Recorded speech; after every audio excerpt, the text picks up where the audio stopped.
Well, hello there, Apple Vikings. This is your Apple Vikings Ralph talking to you. Oh, wait, what the heck just happened? That was You were weird. sounding great in the private chat. Right. Oh, I see what happened. One of my YouTube videos started playing. Oh, Oh, after the fact, that's funny. real behind the scenes talk before I even let Ralph get into it. I was doing nothing but complimenting how great he sounded for a good solid 5 minutes, and then we go live. That's Oh, funny. dude, you should have been So here funny. on Monday. Everything that can go wrong went wrong. I was like, okay, you know what? It's live. It's what happens. That's pretty It funny. amazes me, especially when it comes to live. It just amazes me what can go wrong. And how fast? Oh my god! I was Dude, supposed to, I haven't seen your intro in forever, so like is that new? Like how? Yeah, recent it's a is that brand one? new intro. I hired a songstress to make us a theme song. And I was she came up jamming, with that was and then I great. put all the little video. Well, Nathan put all the little videos together. Yeah, I felt like I was in a comedy for a second. You know? It's awesome. supposed to feel like it's the opening to an anime. Yeah, no, Yeah. it's perfect. Oh man, folks, we haven't had Vinny or Lee here in a while. And wow, that's true. We haven't had either one of you here. Yeah, wow. Yeah, it's been a while. I just thought about it. I was like, I wasn't thinking about it till right now. It feels good. It feels good to be back, man. Well, Yeah. Vinny's been busy as hell. Every time I turn around, Vinny is doing something else. It's a problem. I was born with a severe defect of doing too goddamn much, and that's just kind of where I've been all my life. So yeah, I've got that Vinny has a lot going on. I feel you, Vinny, because I have been doing con after con after con after. That's, Yeah. I feel like Oh, you're man. always somewhere. I'm just on the opposite side, kind of not doing enough right now. But isn't that How much I it is? wish I wasn't You're doing enough. crazy I'm busy. so exhausted. Right. That's how it is, though. Either you're crazy busy or you're not busy. That's It's right. feast or famine for sure. Like I was like, okay, I'm done with the cons, and then every time I turn around, somebody goes, "By the way, Ralph," I'm like, ah. I still got another con coming up in December in the Cradle of Aviation, the Festival of Games. Oh, Yeah, okay. what is that? Because I've been getting those ads, and I'm like, I'm not gonna be able to make it. And of course, like that's exactly at my wheelhouse. Like, what is? I was gonna say, Vinny, this is exactly up your I know. It's This is trust the me, it's retro killing game me. one? Sure. Of LI Retro, which is video games, and LI Tabletop, which is tabletop games. So the Festival of Games is just a festival of games. So it's all the games, all the fun. It's a great show. I think they didn't do it last year, so this is the first year in a bit that they have it back. And I was thinking about you. I was like, oh, I think this would be great for me.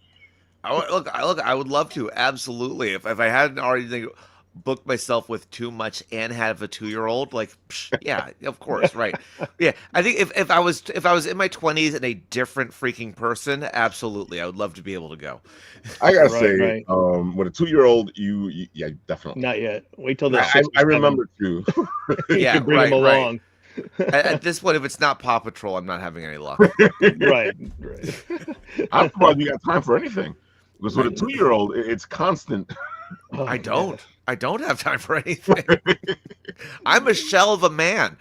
I'm this colorful slowly to keep myself up. I am running on nothing but caffeine and adrenaline only. Oh my gosh. I think that's what it is. I think I got rid of the 2-year-old and the 5-year-old stage, and now I'm like they're 18 and 14, and now I'm just like, okay, I'm taking a break. I need to relax for a little while. That's kind of like I remember being in high school and like having senioritis. It's basically the same thing. One of them's out the door, and it's like a lame duck presidency. You're basically Exactly. just keeping them alive until they can walk outside. Right. And we were just talking about that in the green room before you showed up, Vinny. We were like, it's just so different because they're like little adults, and you're trying to figure them out, and you're trying to help them out, but they're on their own, so you're like kind of like, okay, Yeah. Oh yeah. I have time again. What's going on? Heaven. Sounds like in heaven. a bit, Vinny, you're gonna be going, oh my god, I miss those days. Right. I already do. Now and I love it. Don't get me wrong. He talks too much. Now it's straight up. It's just kind of, there are moments where it's like, all right, you ask me one more goddamn question. I swear to God, ask me one more question. Oh, they love asking questions. Now there's yeah. opinions. We're still in diapers, so it's like now he doesn't want to change the table. He always wants to change on the floor. He doesn't want me to Okay. mix his breakfast in the morning. Like Oh my he's God, got a you're lot of that preferences. stage. We're Oh, we've hit toddlerdom hard. Yeah. Wait you till you are at get to that stage. vegetable stage. My food can't touch each other. Right. No Oh my broccoli. God. So, Vinny, why don't you tell the people what you've been up to? Because you've been up to a lot. I've been up to so much. Well, right off the bat, if you don't know, there's only one great way to introduce it. My name is Vinny D'Lux. I am the mouth, the hair, the lips, the teeth, the tip of the tongue of Kaiju Big Battle, the only number one, I'd say number one wrestling promotion. It's the only wrestling promotion to feature giant monsters of epic proportions dueling it out in a ring filled with buildings for your entertainment pleasure. And wrestling promotion is going on for 30 years, in our Oh, 31st year right now, and we are wrapping up with a show this Sunday live at the Bell House, Invader Games.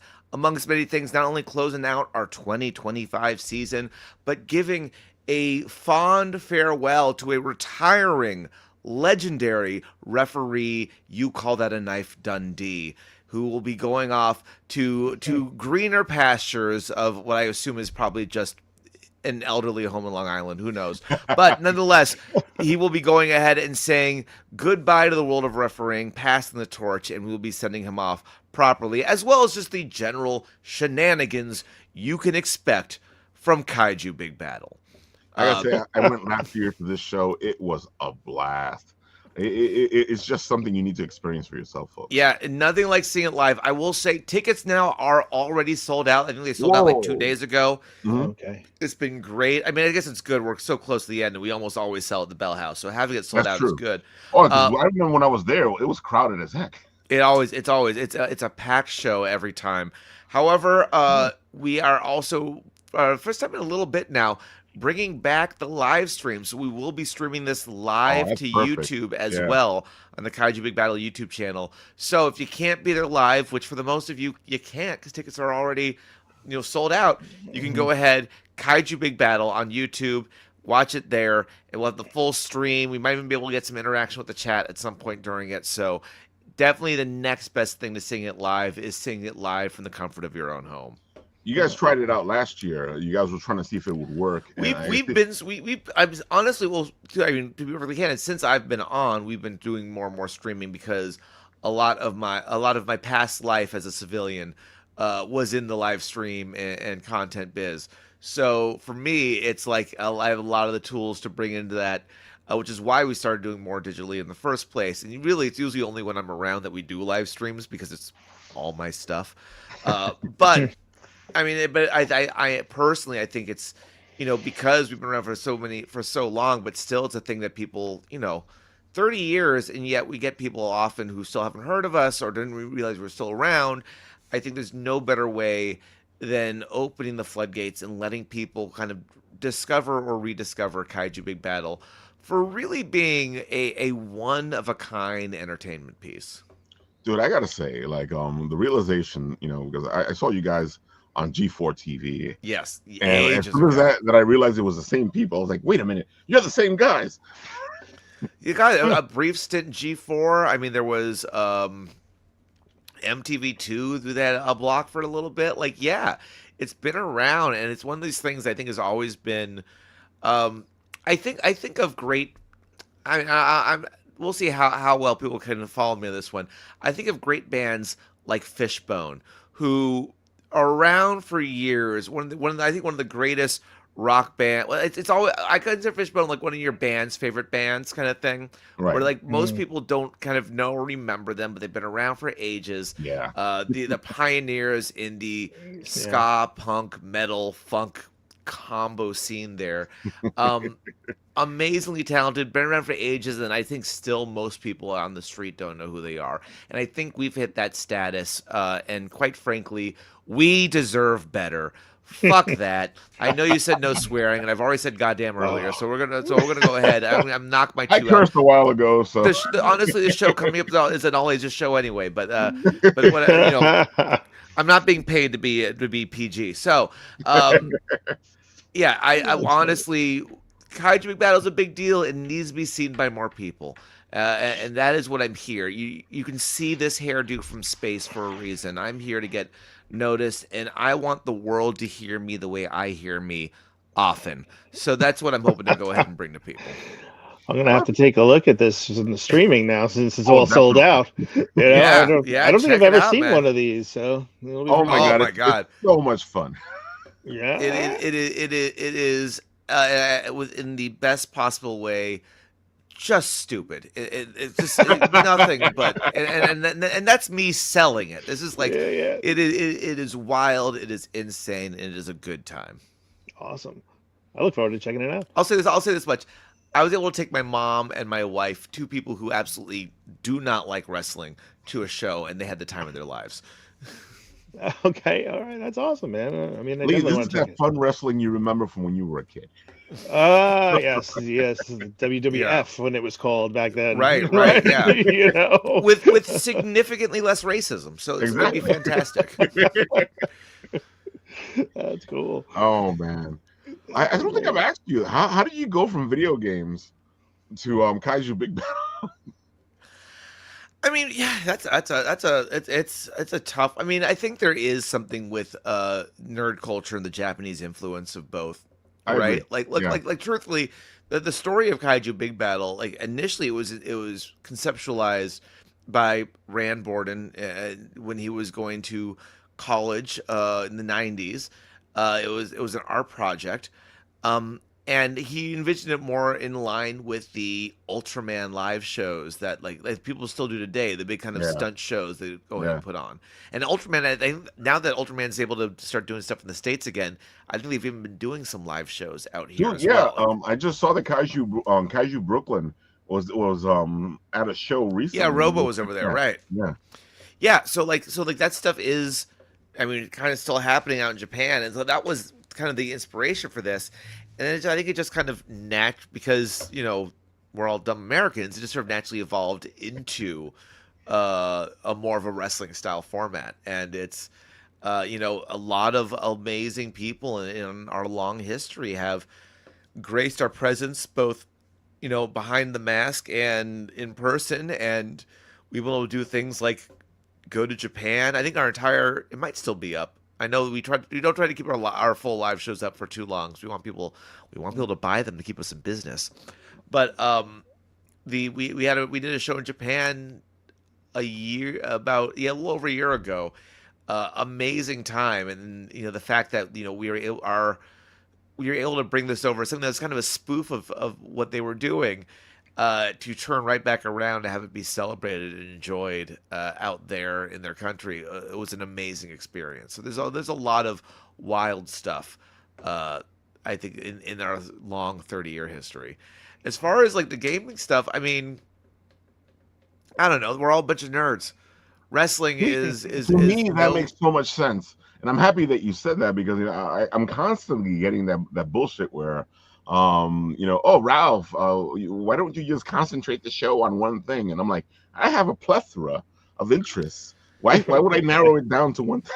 I don't know a single person that considers himself, nerd, or maybe put it more nicely, in the fandom world, that sticks to one thing. And that's because at this point now, most of our successful fandoms are all cross media anyway.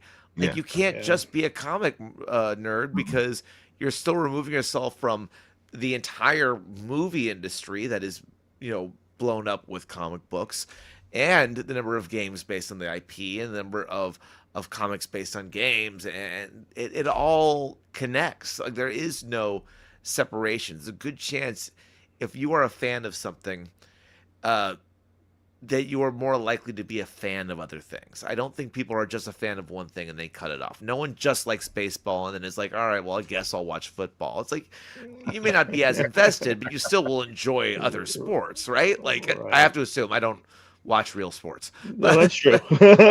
That's true. You could, if you like competition, you're watching something. Exactly. And, wrestling is just one of those things I think is always, even now, it's so interesting because I think at the time, it was they were pulling jocks who didn't know any better. And you're talking about the 80s and stuff, and like the 90s before. These were all guys who failed football players or athletes who just didn't quite get past the college level. They get pulled in because they're athletic and loud and a bit of obnoxious. But the people who grew up watching that became nerds for it. And now the industry is filled with people who actually went to school because they wanted to go be a wrestler. Yeah. They didn't just dumb luck into it anymore. And there's still plenty of that. But like a lot of the industry is mostly people who are like, I love this thing. I want to be a part of it. And so now it's flooded with wrestling nerds. And those nerds are fans of wrestling because they were also fans of comics, video games, movies, what have you. Completely agree. Yeah, no, wrestling got really exciting over the last bunch of years. I can't believe how many people come out to see that. It's unreal. Oh yeah, no, it is. It gets huge, and then they're selling out and they've been selling out stadiums, but like it truly is. It does seem like people have come out of the woodwork or it's recently hit a larger market than before. Yeah, I think it was kind of a dirty word to call yourself a wrestling fan, and definitely the last 10 years or so, I think people have I don't see that as like more. it used to be, where you had the deniers where wrestling is fake. You see less of those guys now. I think people are just enjoying it. I think that's what it comes down to. It's just a big stadium adventure. Well, and also, I think I don't. You can't talk about WWE, right? And I don't think that. I don't think WWE was ever trying to be real. Like, no one actually thought the Undertaker was a zombie. Even as kids, we weren't that fucking stupid, right? You ruined there we go again. I know. Sorry, guys, the magic is dead. But I think really it was because it was like, oh no, they actually don't like each other. They're actually fighting, and like you'll hear the real old heads being like, that's the whole point, is to convince people of that.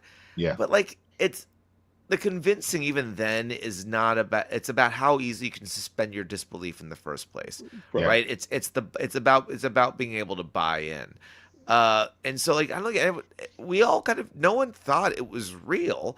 We just all were willing to, live in this world of make believe to enjoy it better, and that's what it took to enjoy it. We were going to do so. I agree. It definitely helps. And now, like, I've gone to wrestling events where a guy whips out a pretend grenade, pulls the pin, throws it on the ground, and everyone jumps up. He doesn't actually have a grenade. There's nothing physically in his hand. But the crowd goes nuts because it's so silly and fun and creative in some ways. And people are really learning how to paint on that canvas. Yeah, I mean, I think they like the acrobatics kind of stuff, right? Like 100%. In a way, it's just like boxing is a totally different thing, right? And where even though they tried to make that like, okay, with Don whatever, and did the whole Mike Tyson trying to get that going. We could argue that boxing might be more fake than pro wrestling. It's definitely possible, but it's definitely more violent. And I guess that's where they come in with the what was it, the what's the other fighting in the cages, not the UFC stuff, which is even more brutal in a way. But I think wrestling just makes it more clean fun for everybody to kind of see it, right? I don't want to watch people actually fight. Like I don't want to watch people just like that. That just seems kind of sick and twisted. And I get people like UFC. I feel like it's a little bit different, but like in general, it's like, that's real. It's like, if these people are trying to kill each other with chairs, this would be very uncomfortable to watch on TV. I was so impressed with how of the dance they would do, and how and they still end up getting hurt at times. But 1,000%. dude, the Yeah. level of athleticism these guys have to do in order to like pull off what they're pulling off.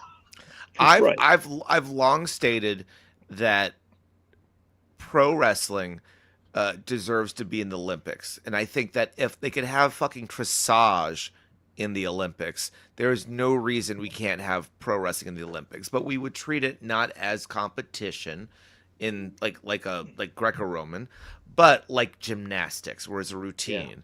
I Two can see that. guys and a ref, so it's a team of three basically Yeah, from each country putting on a routine, and it's getting judged. And like you could, I think that would be, I think you would legitimately have place for that in Olympics, much more than horse dancing. I So agree. Oh yeah. Break Andrew, dancing. those are posters to the event that's happening on Sunday for Kaiju Big Battle. correction, those are both posters to old events that have already happened, these but old the events. event that is happening I is am going to blind be because I can't even this see. Sunday. It's going to be this Sunday at the Bell House in Brooklyn. However, you can go ahead and watch it on our YouTube channel, youtube.com at Kaiju Big Battle, Battel. If you just search it, you'll also be able to find it and be able to watch the whole thing live, 6 p.m. Eastern on Sunday. Sunday. Sunday. Yeah, I was just at this garage sale. I just picked up 2 WWE medallions from the New York MSG, I guess, Induction Hall of Fame. Oh, wow. But Wow, that's cool. And some kind of autographed, also, I guess, the autographed pamphlet. They had a bunch of guys who autographed it. So I'm like, but now I'm like, what am I going to do with it? I have it at the house, but I'm not sure what I'm going to do with this stuff. So There's a buyer for it. WWE merch Yeah. people. I mean, there are people who swarm hotels and airports just to get like 15 8x10 signed to sell on eBay. Like, yeah, you could, if there's signatures on that thing, you could sell it. Oh yeah, they Oh, got like definitely. 4 or 5 signatures on that. The way and then they collecting stuff is these days, you can sell anything. I That's- guess so. In yeah. this economy, ugh, Oh my gosh. You probably won't get a good deal for it. no. Yeah, I don't know. Yeah. It was funny. I got the induction medallions or coins or whatever, Right. which is kind The of cool. tariffs too. on the signatures alone would be too costly. Right. That's funny. Yeah, buying everything now is a bitch. Oh yeah. Oh, my God. But we're not swearing tonight. No more swearing. No more In the swearing. home of a revolutionary talk a little bit four-year about what you're game doing here, design because program. you know, We're the Yes, only absolutely. You've been running around the city a lot. offering up. I have been. With a mission rooted in I feel like I can hear myself talking I over was myself. able to It's sit probably down very with the man confusing for behind the people. degree to see how this But all came together. Did you find that there the were day job, hurdles the to push this civilian through? version, And of say me- as much as you can without getting in trouble. Sorry, Oh, sure, I can yeah, hear yeah. myself What as the I'm next talking. generation of game developers look You guys like. want You tell this to everyone you interview Um, with for the rest of Well, your yeah, life. so I think it's And playing what it through the means to YouTube make channel. You can hear games the in New audio York from City. the You get video as it talks. you are That's weird. I'm Noah Waterman, and I invite Wait, you to is join it on me my as I go end, back or is to it on your school end? with I can't CCNY's turn it game on and development off. degree I on the think it's Game you- I think Rant it's you. Roadshow. Coming soon to YouTube Oh, and how are you hearing it? GameRant.com. Because I'm not even hearing it over here. Are you Oh, not? yeah. That's wild. Yeah, it's coming right through. Oh, All so right, you can well, hear it. It Oh, ended. yeah. It's It's fine. over That was, now. Yeah. That was perfect. A little chaotic there, but yeah. So, civilian Vinny, aka Noah Waterman, some schmuck who has a day job. He basically, I've been working as a producer with the gaming news site Game Rant for quite a bit, and I have started my not only just my own show, but my own sort of YouTube channel under their banner, which is the Game Rant Roadshow. The way I've described it to people is Anthony Bourdain for nerd shit.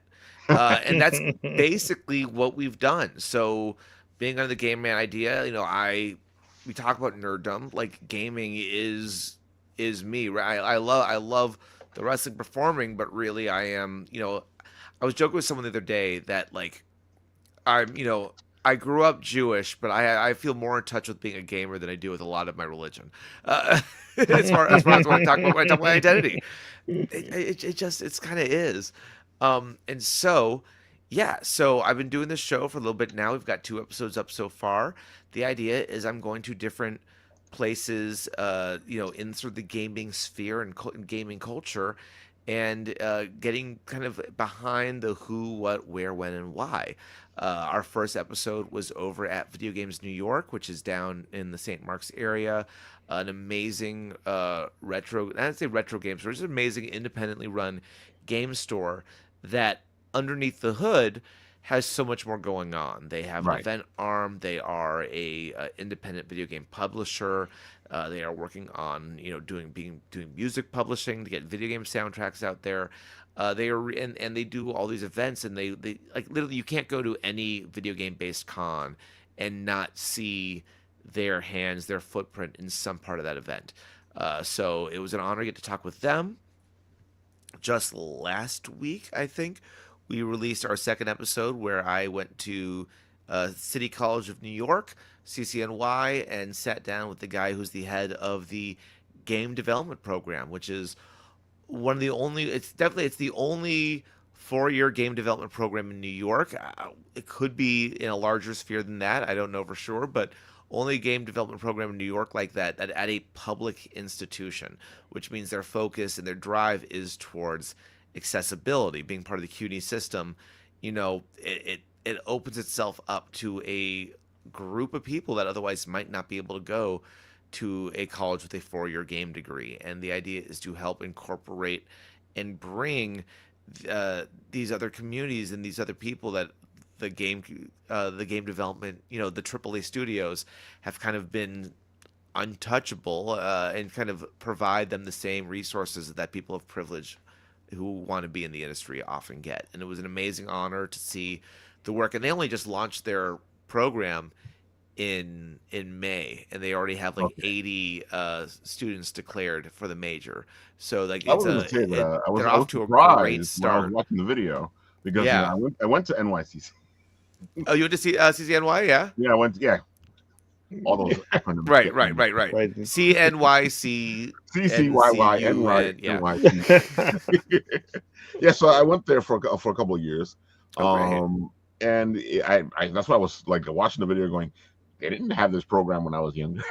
No, Right. brand spanking new. I mean, I think it's been in works in some capacity with doing classes for about 2 years, but they didn't have a formal major for this until this past year. So really getting to be on the ground floor of like, how does this even happen is great. And like, I've got a couple of episodes lined up. I was just shooting something last night, but we're doing one episode a month. Game Rant has been great with me. They really let me take the reins of this project. They have their full, Game Rant has been around for a minute, but they're kind of new to the video space. They're not like, IGN and Polygon and these people who've been at this for a hot minute now. Like, they're really just kind of entering, and they're kind of letting me take the reins here with the show, and kind of doing what I wanted. Like, I pitched the idea. They're like, run with it, and here I am. So very excited. I know our next episode is due for December, and the response so far has been pretty great. Our first episode, I think, hit 5,000 views in a week, which is better than anything I've done personally on my own stuff independently. So like, Yeah. that felt really good to see.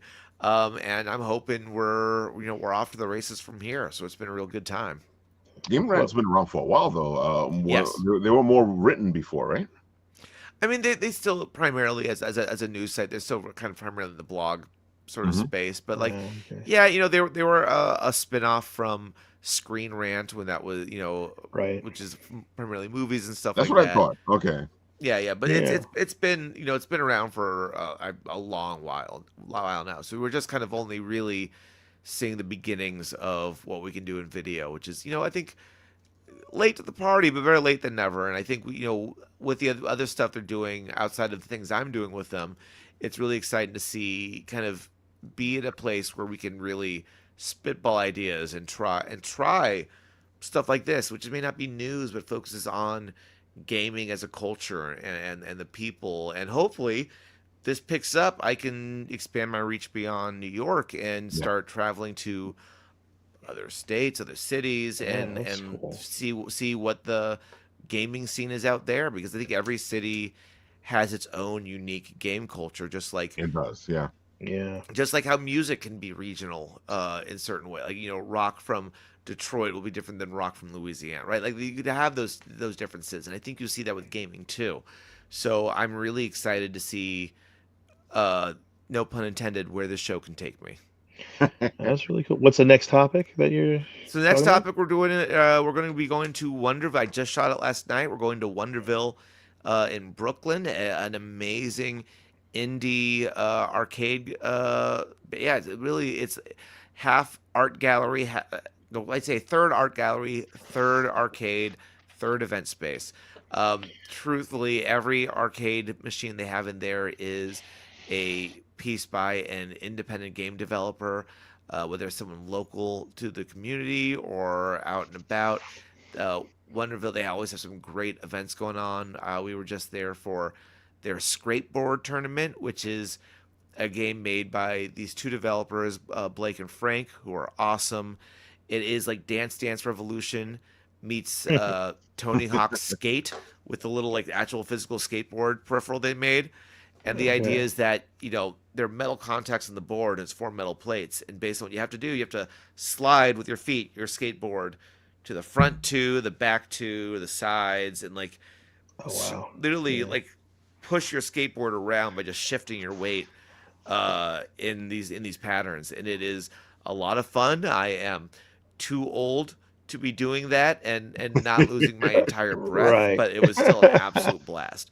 So that should go live the week before the holidays. So, subscribe to the channel now, and that way you won't miss it. You'll be able to check it out the moment it happens. Exactly. I gotta say, I've been enjoying, like we were talking in the green room, I've been enjoying watching all the places you're going to. But because as a New Yorker, sometimes you go, I know all of New York, and then somebody goes, how about this place? And you're like, what?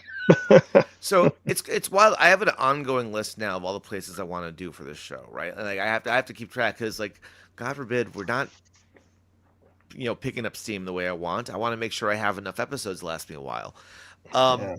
And like the number of things I get that is just from like Instagram advertising or seeing someone else who I've met through someone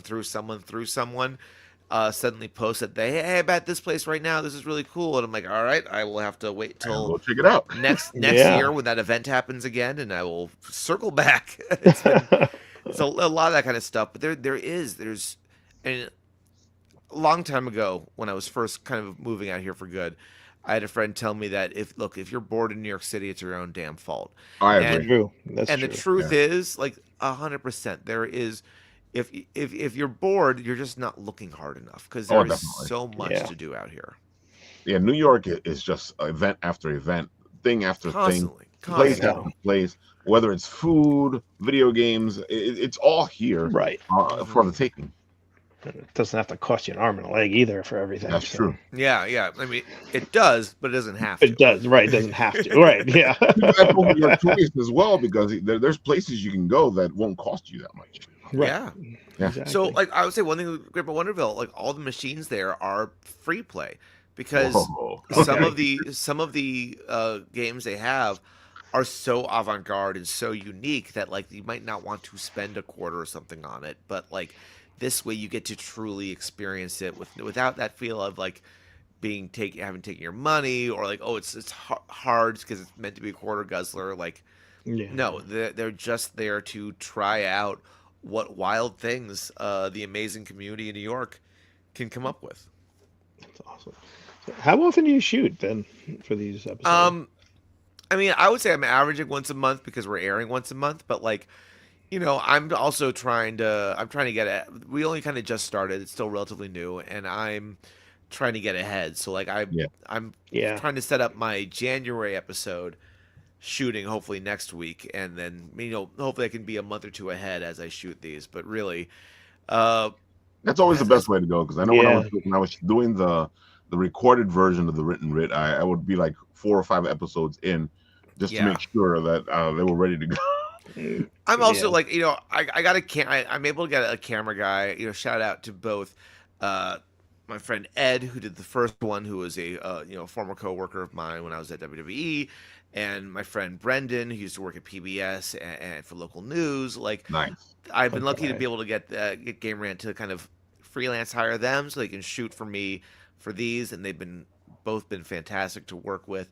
But other than that, like, I'm a team of one, so I am still doing most of the pre-production on my own. I'm doing most of outside major graphics, all the post-production on my own.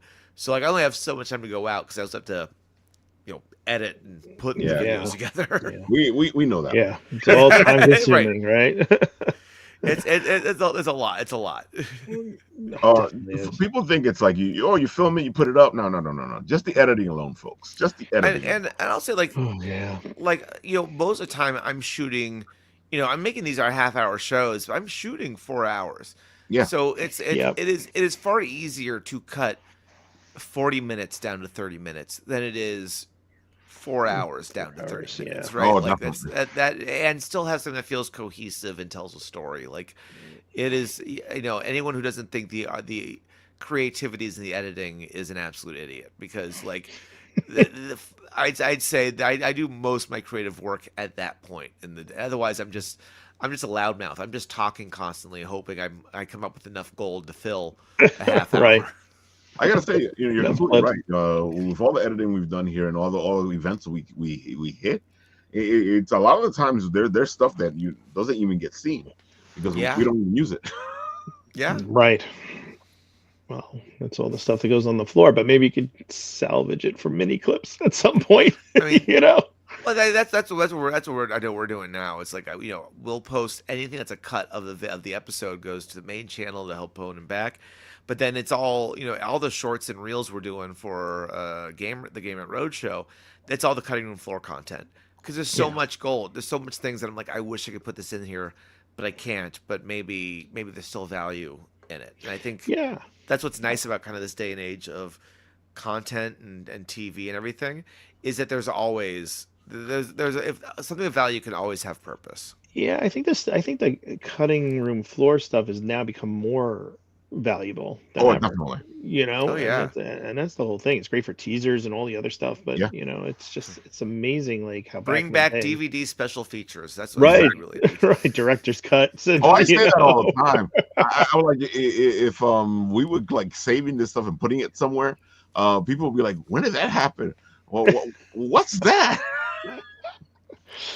I know. I was like looking at old footage that I had cut from films, and I'm like, oh man, I wish I could have saved this. Now it's on like 35 millimeter. I'm never gonna be able to transfer it. It's gonna cost me so much money. Oh man, yeah. Oh. Oh, forget it. I do miss film, but it's so much easier now with digital. It's great. I'm glad. Yeah. Oh my god! So Yeah. what's this, Vinny? Oh boy, hey, we're just, at a certain point, I want to make sure I'm just not sucking all the air out of the room so that Lee can go ahead and promote his That's stuff all too. right. Like, but what we're looking at right here is, I think, the third piece of the trifecta of what keeps me up every single night, which is the world's greatest gamer tournament, the only tournament that matters, where yours truly. Let me go ahead and bring this guy down, because it's one of those things that got to be seen to be understood. Uh-oh. Yeah. Oh god. Oh, watch the cat. All right. Oh, I thought it was gonna be. There the we baby. go. Boom, right here. This, my friends, is the wheel of gaming. I've seen it in action One of the too. most sacred relics in gaming. Now, the world's greatest gamer is a tournament where any and every game can and will be played. Old school, new school, fan game, bootleg racing game, fighting game, puzzle game, party game. If I could do phone games on a TV screen, I would absolutely do them. Like, anything could happen, and the way it works is two people come up to face off. We spin this wheel. Whatever it lands on, that's what they have to play. Literally, whatever it lands on. So in this case, if they have to play "Oh Sir, the Insult Simulator," then so be it. I've we do seen this in action, folks. I've seen it at what was it? You spoke through at Long Island, right? Because we did that at Long Island RetroCon. Uh-huh. Yeah, honestly, it's one of these things that we have a very small community following that the people have kind of been slowly getting into it more and more. But we do it the second Friday of every month over at OSNYC. Yeah. We do it about once a quarter at the Footlight, which is the event space in the back of the Windjammer in Ridgewood, Queens, and we're hoping to bring it to more places soon. We've done it Long Island Retro. I still want to bring it to more You did it cons, at so it's been Anitomo hard too, to right? get out there. Did it at Anitomo too, right?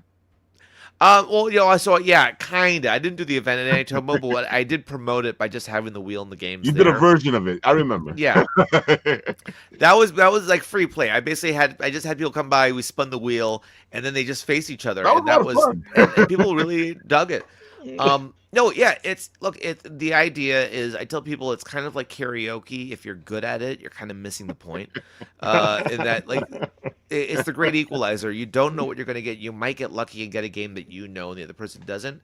But more often than not, there's some obscure bullcrap in there because I'm nothing if not a fan of obscure bullcrap that it'll land on that you've never heard of, and you'll have to learn on the fly and play.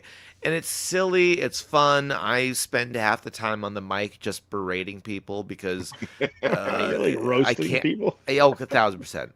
God, yes.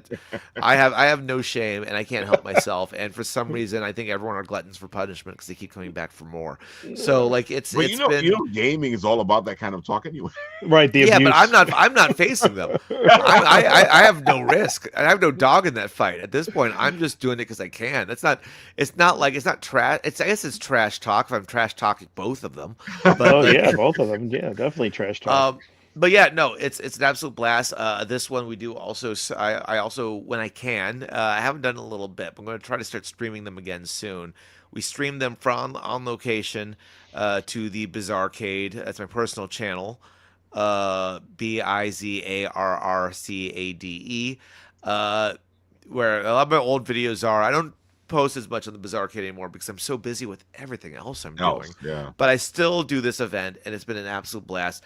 The next one, unless OS has pulled the rug out from under me twice now, and I'm hoping they don't do it a third time. I'm waiting for them to finally confirm.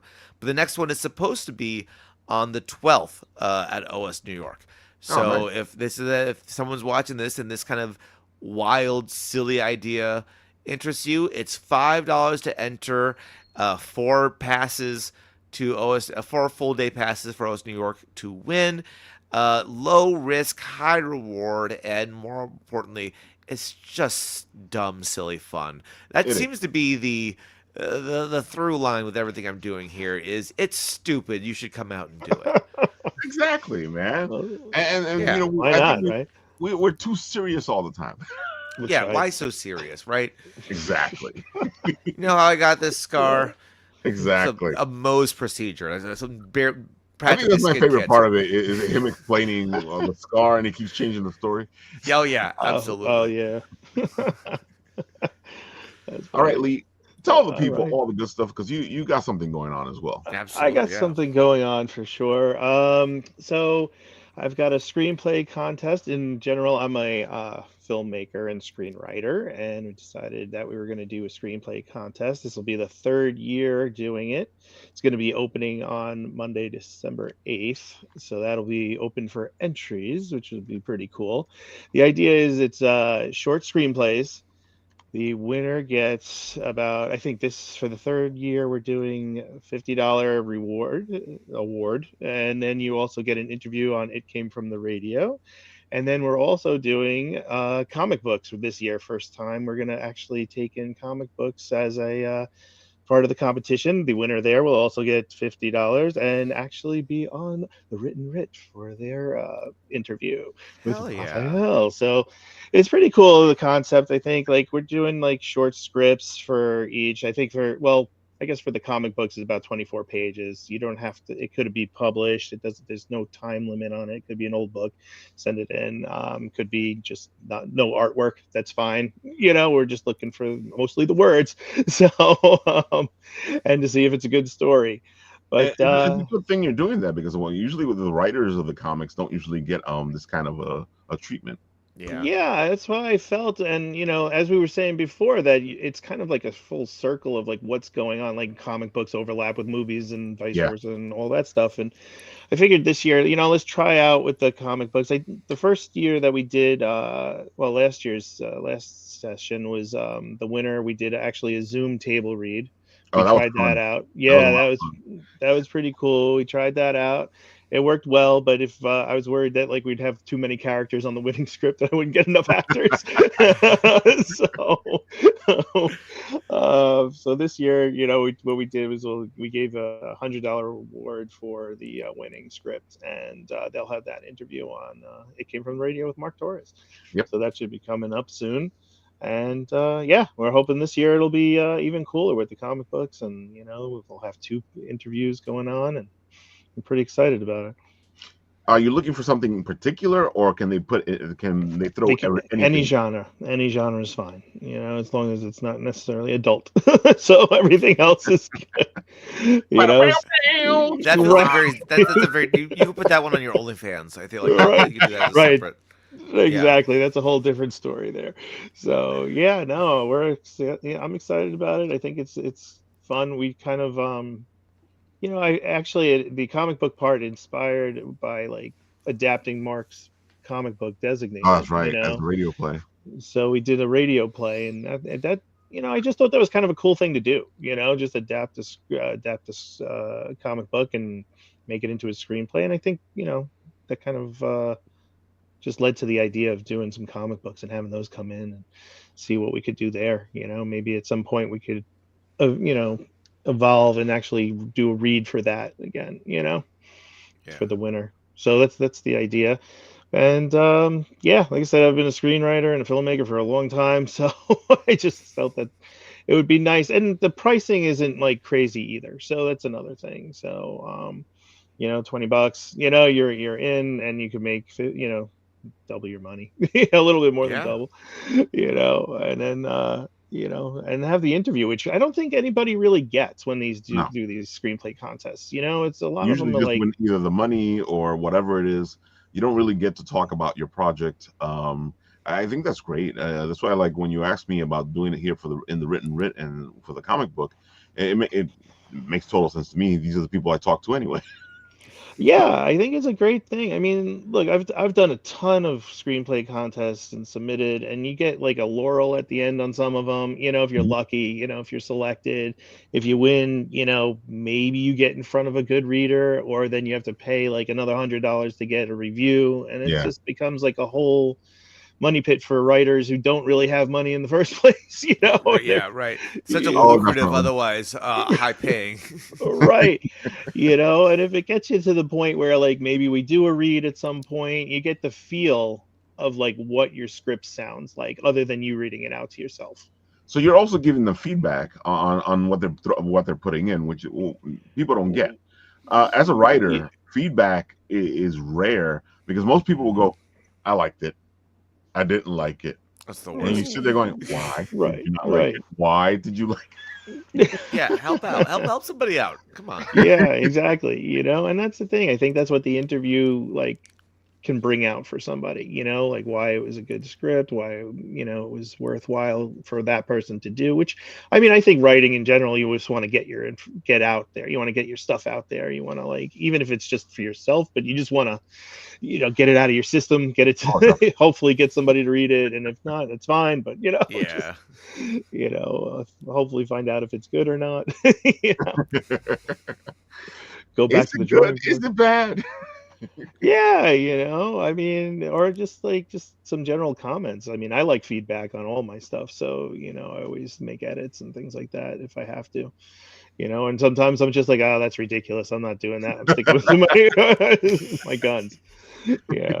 That's ridiculous. Right, that's ridiculous. I'm not doing Never that. mind. I'm not doing this. I'm not doing Let me this. ask you guys this because you guys are all writers.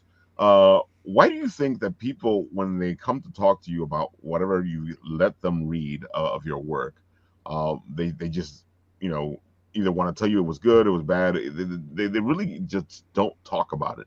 They give you these quick. I don't know, man. Tell me. Well, I think it's two things, right? I think we all have a natural fear of confrontation, right? So everyone's a little shy to give like anything more than just the top level response because they I think they just don't want to say the wrong thing there, especially if it's a friend reading or something like that. Yeah, they don't Unless have you're feelings. unless you're very explicit, being like, I need you to review this and give me notes. Like sometimes you need to Yep. spell it out to people. The other side is I think people recognize, at least if they're not jerks, recognize that like writing is an incredibly personal medium, right? Yeah. Like it is very more often than not, if you're really good at this, you are putting your heart and soul on the page, right? And so I think people are more cognizant of that than we think. And therefore, like no one wants to say, oh well, I don't know, I would have done it this way when you're talking about somebody's Right, like, right. heart and soul, right? It's like, yeah, I think that thing that you feel strongly from that like was buried in your core is wrong, and here's Yeah. why. Like, It sucks. it's as much as you may want to hear it.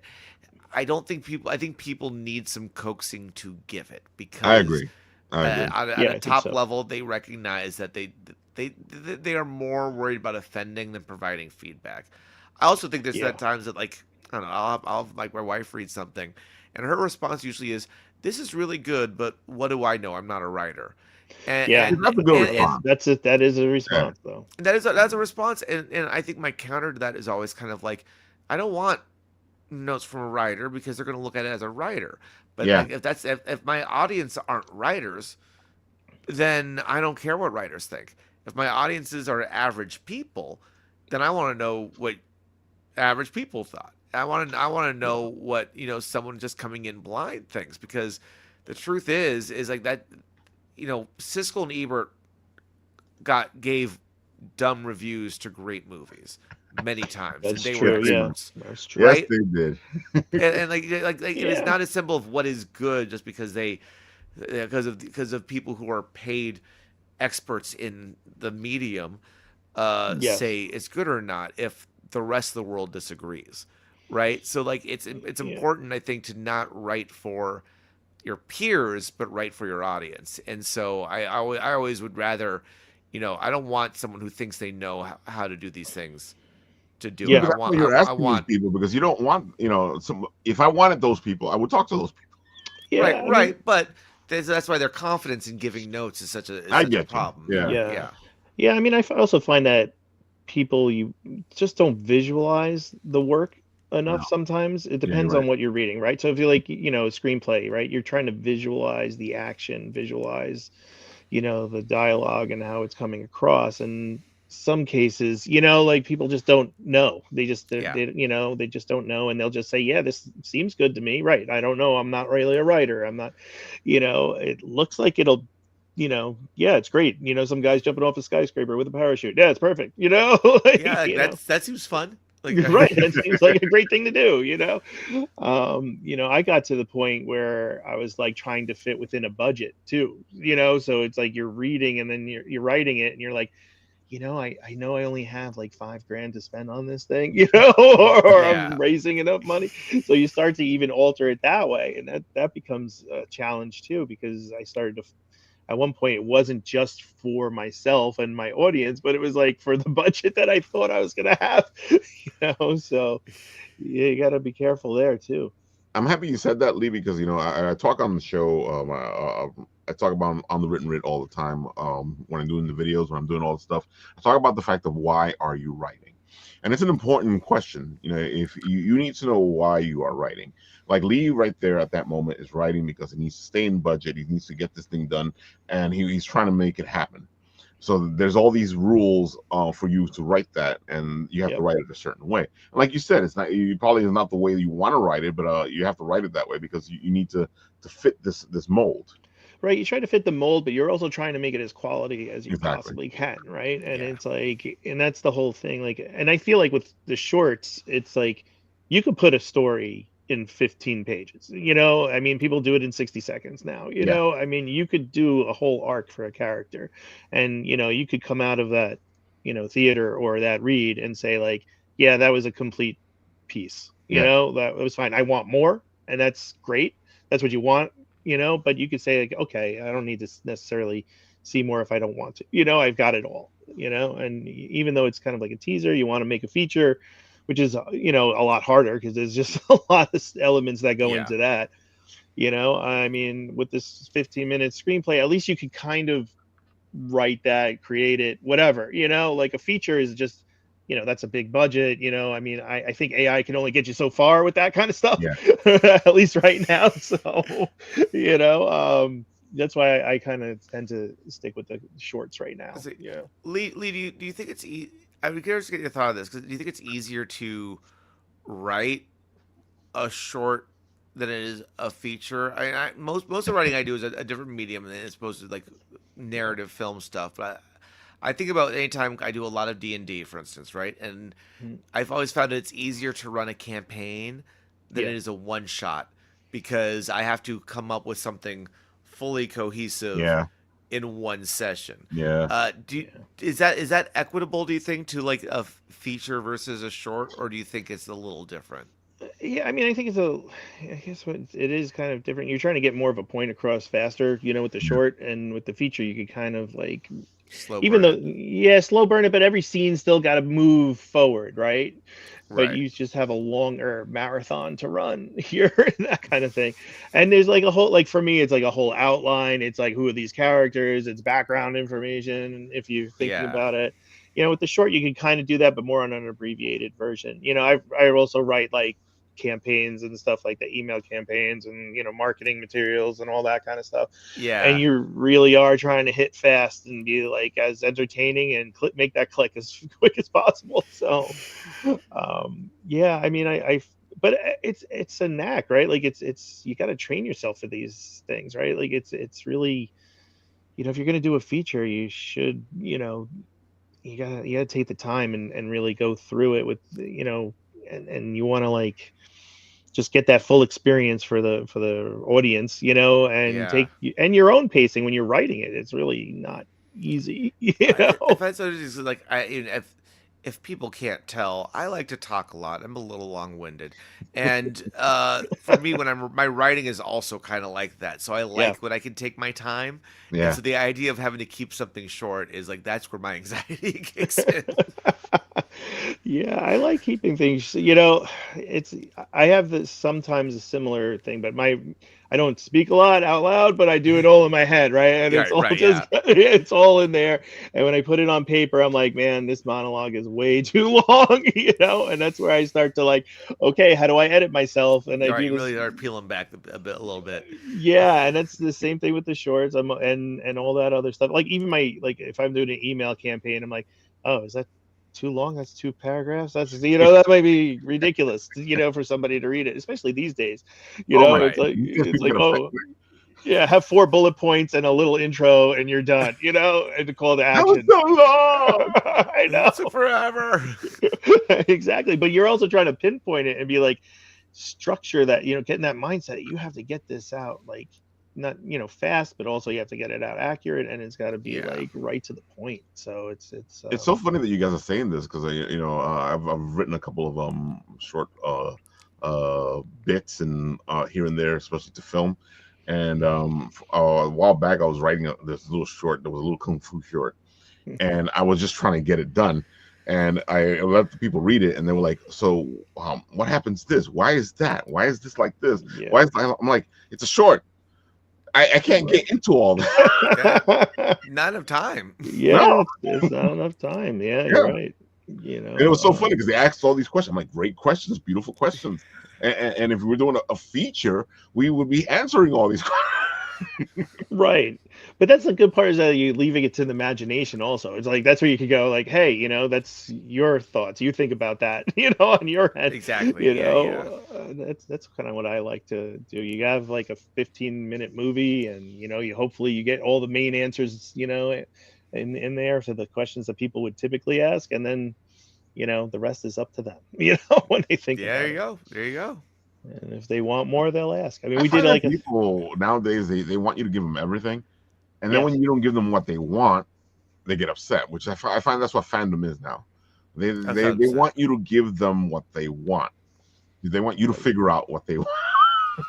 Yeah, Yeah, I mean, it's just an easy way. I think people think like that now. I think they just look, they want it all right in front of them, and they don't have to like ask a question, and it's just there. It's harder to entertain in a way Oh, definitely. sometimes. yeah, yeah. Yeah, I mean, I think there's an element of fandom, and the good comes with the bad, right? When there's an element of ownership, Yeah. when it comes to Yeah. fandom, right? An element like this is my thing, um, and as someone who spent lifelong being a wrestling fan, I can tell you it was like one of the hardest things about being a wrestling fan is when it's good, it's great. Like when it hits, it's hitting on all cylinders, and usually that Yeah. happens 10% of the time. The rest of the 90% is often trash. Why am I still watching this? It's like an abusive relationship. And at a certain point, it's kind of like, why am I still here? Why am I still here? Then something great happens. Like, this is why I still do this. And I think that is oftentimes with fandom, where it's just like, when you love something so much, you want it to be perfect. And so anytime it's not that, it grates on your soul a little bit. Right, and you don't want to miss out on it either, right? Like when that moment happens, like that FOMO. You want to thing, be right? there. You want to be part of the tentpole moments. Right? Like these, you want to be able to say that you bought the death of Superman when that came out, right? Like, you want to be able to say that you've been able to watch every Marvel movie in theaters. You want to be you want to be able to have that nerd cred, right? So you wade through the muck to get to the gold. Yeah. I find it's that a long road. the fandom is destroying itself, which is bad because at the rate they're going, there won't be these movies, there won't be these shows, there won't be these things. And when you tell that to somebody who's upset about whatever it is, Star Wars, Marvel, they're like, well, that's good. I'm like, no, I came from that time period where you didn't have those shows, where you didn't have those movies, or you had one or two movies. It was terrible. Yeah. Yeah, I mean, I had to live through the '90s Mario movie to get the 2020 Mario movie. I'm sorry, I'm not going back. No, give the Minions my movies. I don't want to go ahead and see that shit ever again.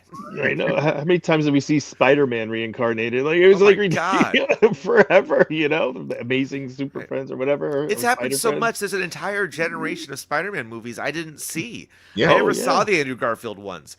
That's how many we have. There's like something on TV in like 1980 or 1978, where the guy did a bunch of stuff. I'm telling you, it's insane how much Spider-Man. Well, the TV show. I remember the TV show. Yeah. Yeah, the live action, and then you're just like, man, like how many times do I need to see the same story? But it's better each time they do it. It's like if you guys want to see something interesting, you should watch the Japanese Spider-Man. Oh yeah. Okay. So good.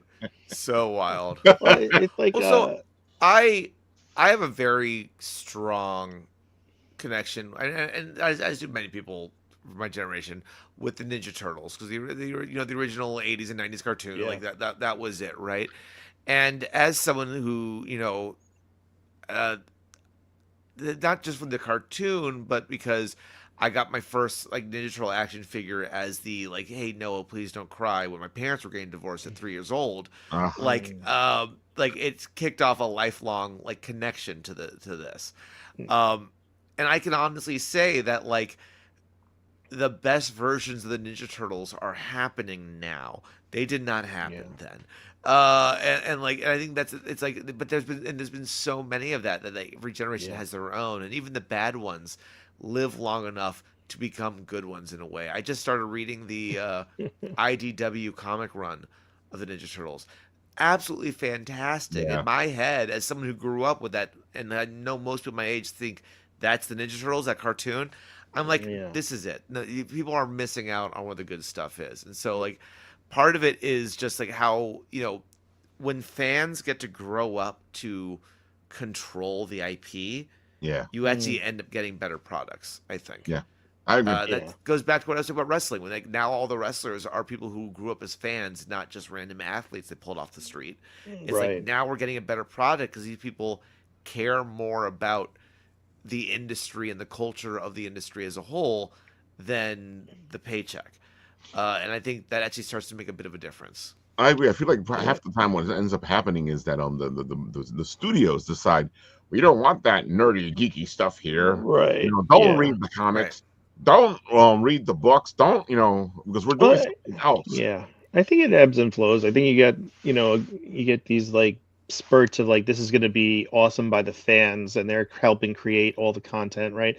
All the Avengers movies, for the most part, I would say hit or miss on a couple of them, but for the most part, I would say they did an amazing job. You get to Endgame, and then whatever afterwards, studio hits, right? And they kind of go to, even though I like Loki and a few of the other things, that you kind of start to see it degrade a little bit. And that's because it's not necessarily the fans that are, or the guys writing that or adapting are not necessarily all on board for whatever reason, you know. Well, I think people see that. I think when someone's, sharks start to smell success like blood in the water, Yes. and they want to have their stamp on it so they can say that they made an effect. When Yeah. usually that effect, I don't say it's usually. Sometimes I think it's always good to have outside sources. Sometimes you don't want fans to run everything, Right. but sometimes it's a lowest common denominator battle, and the decisions aren't being made creatively; they're being made monetarily, which in turn I think will slow things down. Because I don't Yeah. mind if you're trying to do something, but don't go. We don't care about those people. We don't care about the fans. Yeah. We're not gonna give them anything, because there's two extremes. Either they're not gonna give the fans anything, or they're not listening to them, or they fan service them, and both things mess up the movie. Well, yeah, I think Yeah. it's this fun balance of too heavy on the fan side, Mhm. and you're alienating new people, right, coming. new You're customers, gatekeeping, right? Yep. You go too heavy on the casual side, and you're losing the heart of what made people fans in the first place. Right. So there really is a delicate balance, and we're seeing that better now than we've ever seen before.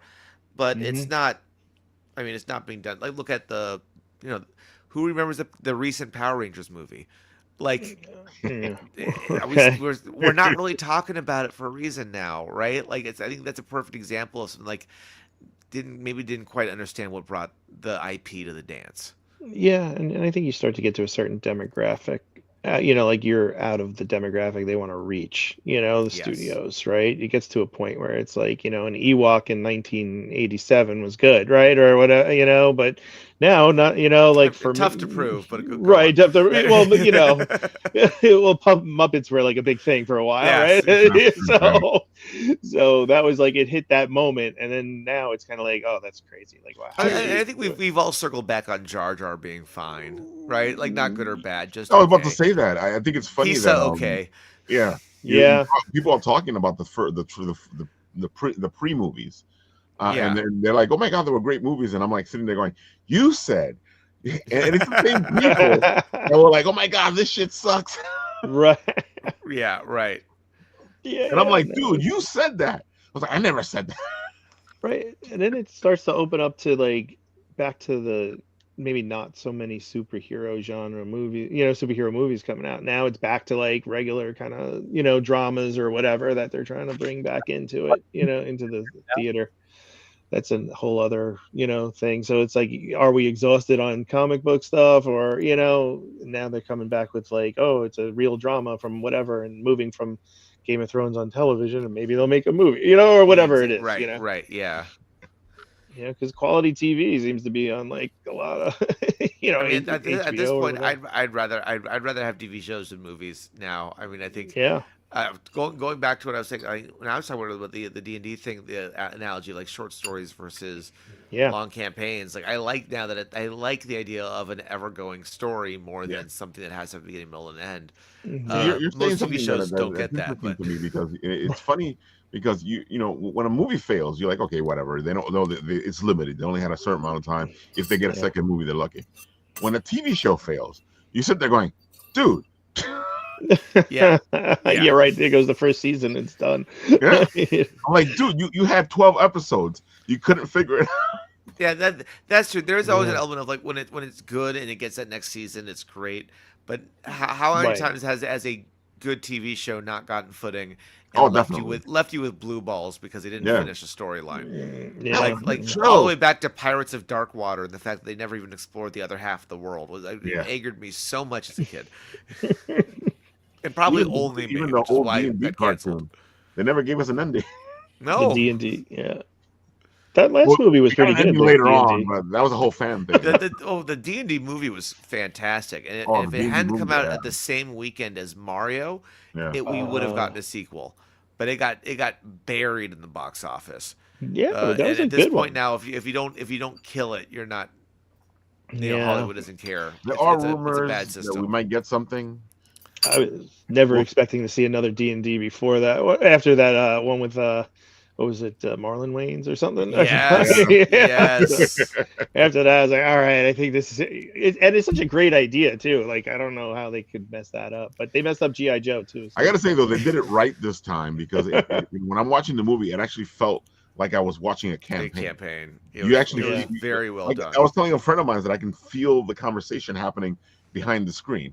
I can feel like as you're watching the movie, you're like, wait a minute.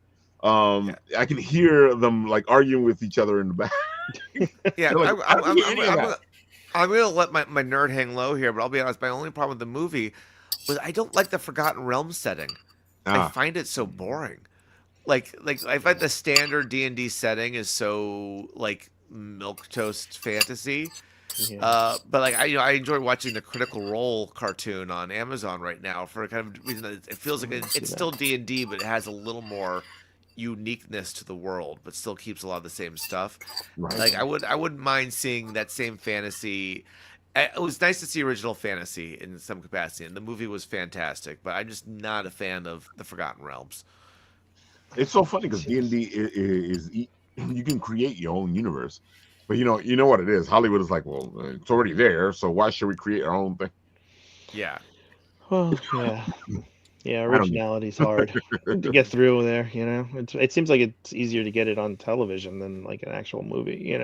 1,000%. But I think, Well, yeah, I it's like think, I Vinny think was saying, studios like, are like doing a Netflix TV is show. buying stuff up on Hulu. Like people aren't no longer have time slots, so they now have more room for content in a way that allows people to experiment more. I think we're in a, it feels so cliche to say golden age of television, but in some ways, there's some ways the streaming giants are awful, and in some ways they are providing great opportunities. It's a real, what we say earlier, feast or famine. Yeah, and it's just amazing because there's so many platforms to try and all watch. fighting each other. Yeah, it's just sad because it's like, oh, we have like Star Trek on the Paramount or something, right? But then we have whatever on HBO, and it's like, oh man, I don't know which one to go for. Am I gonna watch everything? And they're all raising the prices, so now it's gonna be just like cable again anyway. Right, and it's like commercials, no commercials. That's how cable started too. It was like this service where you didn't where you paid and you didn't get commercials, and then all of a sudden the commercials started to show up, and then all of a sudden the special channels started to disappear. Right. Yeah. You guys paid for the special channels? Yeah. Constantly. G4 was a special channel. Not me. I had a video store, so I had everything. Oh, nice. Listen, on mine there was only 20 channels, and the only one that we always watched was 13. Right, yeah. Well, 13 was a good channel. I saw a lot of great things on 13. I think you get 55 or something also if you were able to get it through the snow. If you had a good hanger wire, you could probably get like 323 or something like that. He's right. Yeah. You made a nice little antennae. Right, yeah, get some aluminum foil and do a whole thing. Or as a kid, they would have you stand next to the TV. Right, change the channel, please. You're the remote today. Exactly. All right, folks. Just wrap somebody in tinfoil, like a potato. Just let them sit there. Yeah. They will have you hold the hanger and go next to the TV. Right. I learned ballet so you can get more channels. Exactly. This is where yoga came in. You will hold a sculpture. That's why they had a lot of children back then. Change the channel and the whole. That is true. You had the channel changer, the plate taker. It was kind of like doing the 4 questions during Passover. It's always the youngest you have to stick up there. Right. That's right. All right, folks. Here are some Kickstarters you guys should go check out. Our friend was here on Monday talking about Musa. Fantastic. If you like history, this is right up your alley. Go check it out. Also, our pal James was here recently talking about Detonator, which is a fantastic PTSD type story. Right up, dude. The whole idea of the fact that a friend is trying to get somebody out of their depression and becomes their supervillain to see if they can get them out of the house. That alone right there is a great. I love that. It kind of hits too close to home. I love it. Let's see, and of course, our friend Dirk Manning has his Tales of Mystery going right now. Oh, look at that go up. Nice. Dirk is fantastic, great writer. His series here is amazing. This newest one is great. If you like horror, Dirk is right up your alley, and he always gives the greatest stretch goals.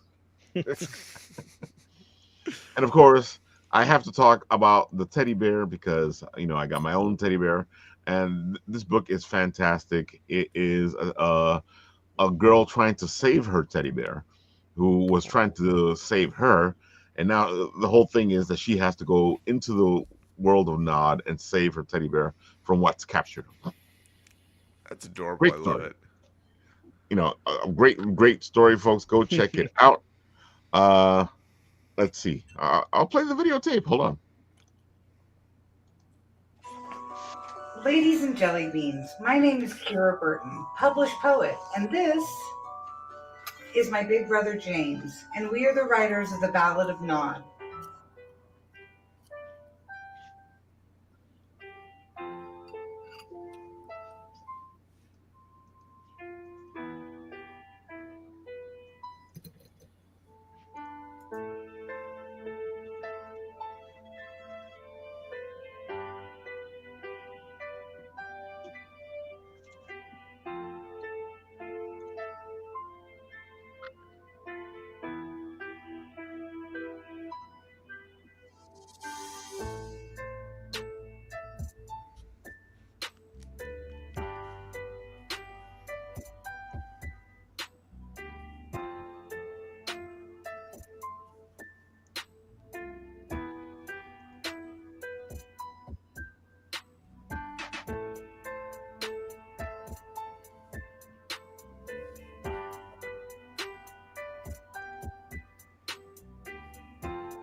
Over the years, James and I have lost a lot of people, including nearly ourselves when James was battling cancer. As a result, when James was trying to process and explain these emotions to his young daughter Camille, he was inspired to write a story that would help them both. What resulted was the Ballad of Nod, a story that's a little bit Alice in Wonderland, a little bit Coraline, and all magic, where a grieving young girl learns to face her nightmares on their terms, deep in an ethereal dreamland where she has to learn to defend what she loves the most. We're here to fund our Kickstarter so we can get our book to print, but more importantly, get a beautiful story to a child who needs it. Monsters always come, but never underestimate a girl and her teddy bear. There you have it, folks. Great book. Nice. Well done. Go check it Great. out. Very cool. And of course, Lee and I are both on Vocal. And if you guys want to go check out some of our writings, you can go check out the Vocal. Here's my latest one where I talk poetically about It's a Wonderful Life. Oh, nice. How seasonal. Oh, definitely. It was something that was in my head, especially because speaking of what we were talking about with our kids, there's that moment where they grow up, and when my daughter was younger, what she would do is she would pick up acorns, and then I would give them, and she would give them to me, and I would put them in my pocket. And then what ended up happening was after she had stopped doing this, I ended up going into one of my coats, and there in my pocket was an acorn.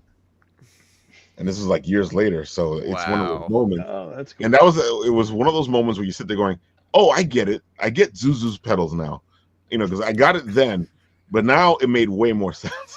Now it really kicks. Yeah. So that's what this is about. It's the fact that I finally understood exactly what Zuzu pedals meant. And I loved It's a Wonderful Life. It's a great movie, Sure.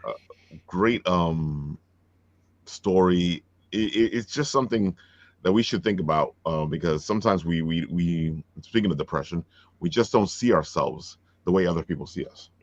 That's a Yeah. good point. Yeah. I don't even know if I saw that movie fully. Really? Yeah, so funny.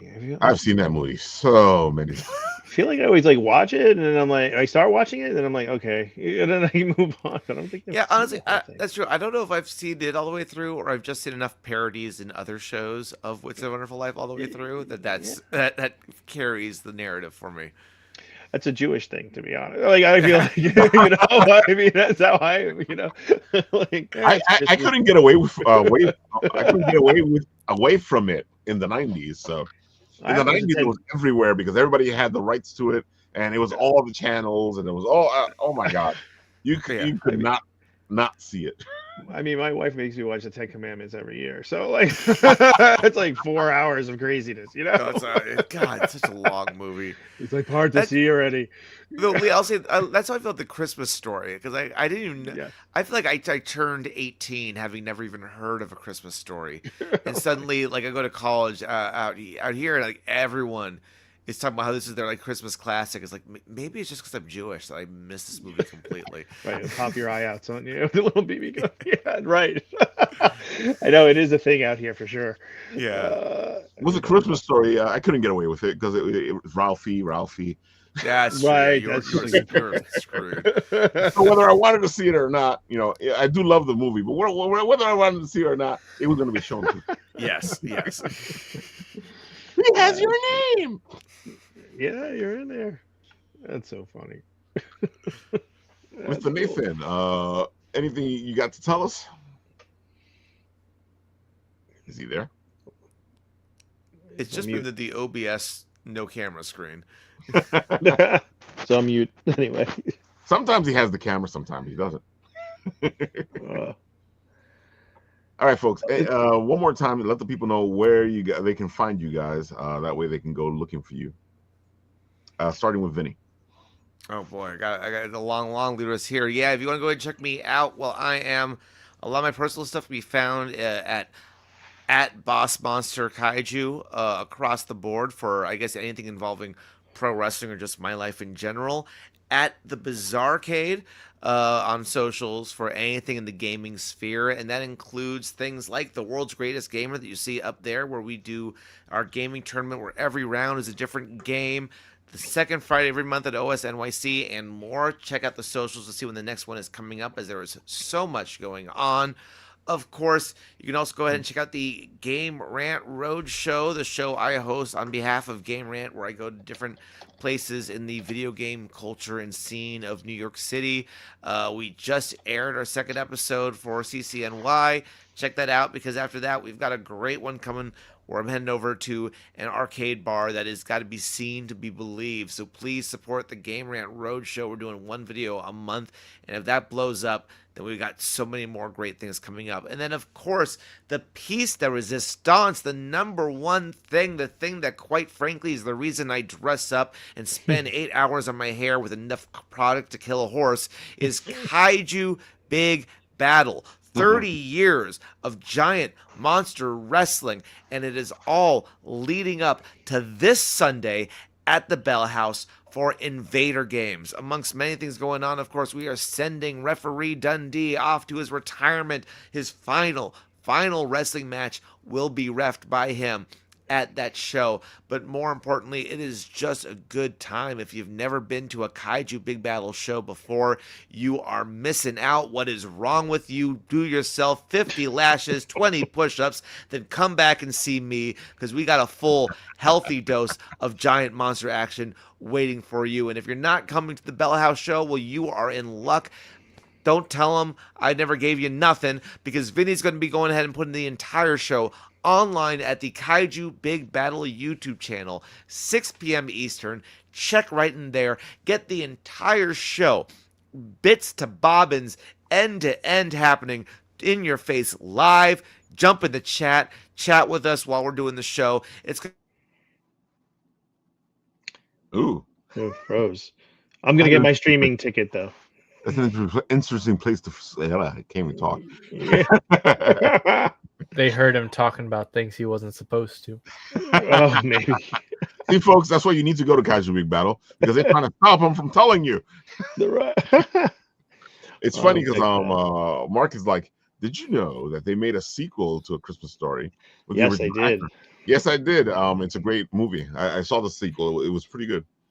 It was a great continuation. Usually I hate those continuations, but it was actually a pretty good continuation. Check it out, folks. It was pretty good. So, Lee, while we're waiting for Vinny to come back, why don't you tell the people where they can find you? Sure, I'm on the Facebook and the Instagrammy, and you can check that out.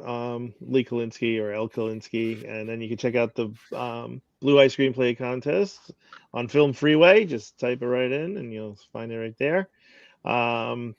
Those are the best places to check out if you're interested in the screenplay contest, or if you just want to check out what I'm doing. It's like I said, Instagram, Facebook, and if you're interested in any kind of content development, I'm opening up also a media company called 27industrial.com. Yeah, he's a busy guy. Yeah. Industrial, you say? Yeah, it's marketing and content development for. I shall have clothes on. So, I'm Oh. back. Oh, you're back. Made it. All right. Great, perfect. He has clothes on, right? Yeah, I mean, that and more, but only if you tune in to Kaiju Big Battle this Sunday, 6 p.m. I like how you just continued. Nice. It was so funny because you were frozen for a while. So The thing is, you guys started talking about. I thought you could still hear me, and everything was just. I just got in spinning wheels. I thought that was all of us, and I realized, oh no, it's just me. Oh, that's not a good sign. it was so funny because you were talking, you were into it, you were like giving the spiel. Yeah. When you went, It was a good Look, freeze frame. When you were born with this much swagger, this much energy, and all this energy, all this life pumped up, this love for action, for giant monster mayhem, for the greatest fights you will ever see. That's all bubbled inside of you. It is more than a New York apartment electricity box could handle. So yeah, I'm not going to apologize that I'm louder than anything this Matrix grid can keep me down, because quite frankly, this is nothing compared to what we will have Sunday, 6 p.m. at the Bell House. That's what we said when he threw you off. We were like, look at that. He was talking such good stuff. They threw him off. Gotta hire you to be a hype man for us or something. Exactly. that is literally what I'm paid to do. That's all. It's the one thing that's why they paid me the small bucks. Like, absolutely. I'm here to hype up anything. That was a time skip. That's time skip. It was just a jump to the left. Exactly. Right.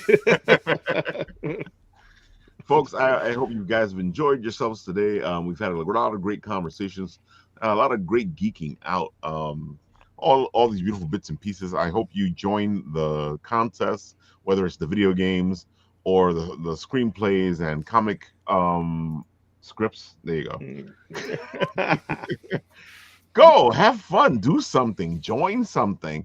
You know, if you're bored, it's because you want to be bored. Say it. It's your own damn fault if you're bored. There's plenty to do. I wish I had less things to do. God damn. I could afford to be bored. That'd be nice. Oh my God, yeah. I miss being bored. Now then you'll be like, I don't know what to do with myself, and then you'll start working again. That's exactly what happens. I no longer get bored. I just get numb. That's what happens now. Yeah. But it's so funny because as soon as like I have a moment to myself, what happens is I'll see something and go, hey, I should go there. Right. Yeah. I don't get moments myself. I just get other ideas. That's the problem. Yeah. That's exactly what happens. You by yourself, you start thinking, and all these thoughts and ideas pop into your head, and you're like, yeah. Oh, that we can do that. Right. We can do all these things at once. How are we going to do it? Let's go. Oh, and now I'm on Adderall, so I'm just fucked. There you have it, folks. Come see us. Come say hi and enjoy the madness. Nice. Nathan, anything before we go? Not that I'm aware of. There you go, folks. That's Nathan, our editor. He is sometimes on the show. Half the time he's working. Or most of the time he's working. He was on the train before when me and Vinny were in the green room. Oh no. He was trying to get home. Vinny, I thought it was with Lee. It was me. Yeah, it was me. Was it with Lee? Yeah. You forgot me already? I'm off the show. Don't worry, Lee. I'll never forget you. Oh, thank you. All right, folks. I hope you've had fun today. On Monday, we will be doing Apple Bites, and I think it should be the Art School Dropouts, which is the Kung Fu guys.